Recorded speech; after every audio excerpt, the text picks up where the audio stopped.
Hey YouTube, this is the unboxing of the Nike Safari in the OG colorway. Shall we go look?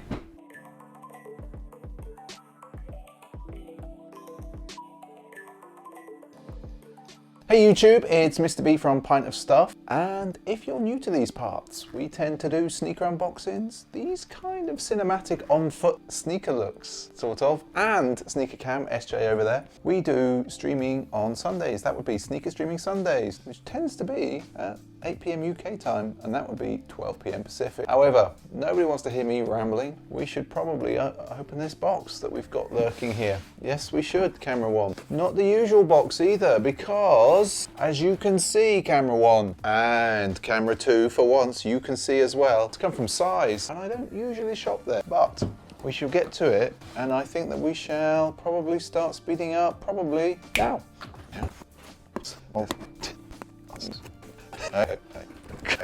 Right, we're back. That took a little bit longer, so we don't want to see the paperwork and we don't want to see the size box, although it is quite nice on the inside. Let's boom that away. Everything okay? I don't know yet. That's what it says in the box. So we've got a classic Nike red box, nothing unusual there. We'll give you all the details. It's a Nike Air Safari Quick Strike. That's a 11.5. That's a US size. In the UK, that's a 10.5. And these are black Monarch, and the code is AO. That is AO 3295001. Cringy? Cringy. Anyway, shall we have a look in the box? Because I don't normally buy red box stuff. Ooh, these are pretty nice. Pretty nice. Right, so let's put the box away. And I'll tell you why I've got these. So, like most people, I was kind of into the Air Max 1 Atmos. And like most people, I failed to get this year's drop, the Atmos collab this year. I also failed last year, I think, as well. But I wanted something with a kind of animal type print. And while these came out a week later, or maybe even, no, they came out on the same day, didn't they, SJ? These came out on the same day. I wanted something with the animal print because I was really liking that sort of that animal print, and I was really liking that OG sort of original runner type look that Air Max has. And so I was left with the Safari. And actually, you know, if we think about the Safari, originally in '87, it dropped at the same time. It was part of that original pack, I believe, the Nike Air Safari, the Nike Air Max, and I think there was the Nike Air Runner, but I'll have to check that. But we want to look at these shoes because they're a bit unusual for me. So we have got, SJ, come in. Because I wanted you to look at these because you weren't sure. So we've got the animal print here. We've got that lovely, hang on people, hang on. I want to actually check the official color because I'm not 100% certain. Monarch, black Monarch. Monarch?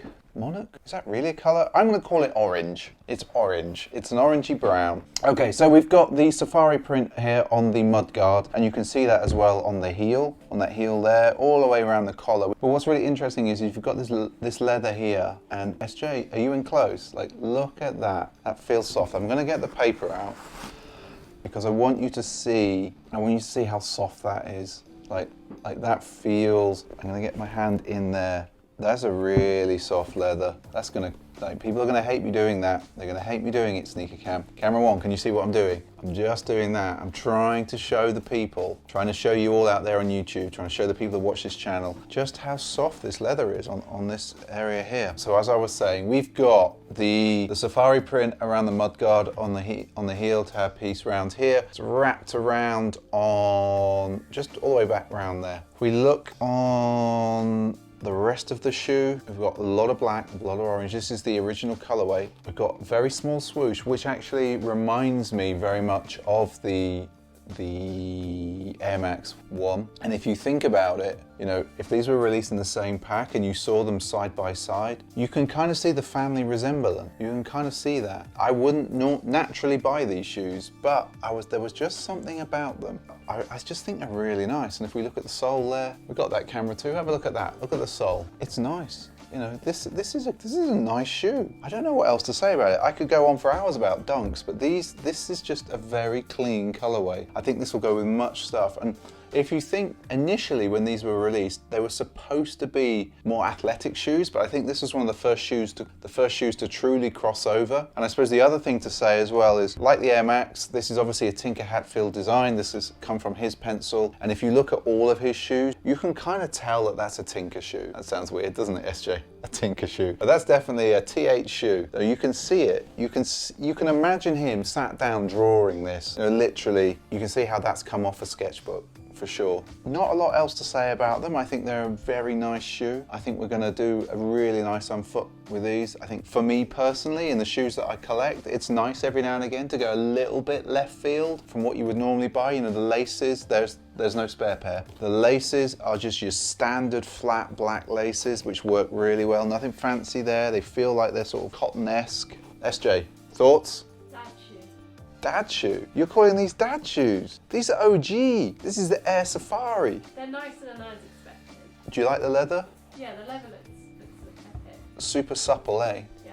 Super supple. I think what's really nice as well is just the Nike branding is really discreet on these. Really discreet. You know, the swoosh blends in. If we look here, you know, you've got this black leather panel here, but the swoosh is black as well, so it just blends in. It's really discreet, and you wouldn't really notice the Nike on the tongue there, would you? You know, I think this is a better shoe to look at that, so we have a look there. And obviously the tongue's a little bit perforated. It's a detail I didn't really notice, and we've got actually just above the main toe box area, we've got some perforation there as well. So yeah, it's a super nice shoe, super clean. I know you don't normally see me buying this type of shoe on this channel. Think it's a good thing for me to every now and again just branch out and not do my usual SBs and Jordans and Vans. Would you have picked these up? Did you pick them up? What did they feel like on feet? Let us know in the comments below. And if you've made it this far and you haven't subscribed, hopefully this was enjoyable for you and entertaining. If you haven't subscribed, as I say, you could subscribe just down there if you like doing that sort of thing. And of course camera 2, because it's always you I talk to about the notification crew. They could just go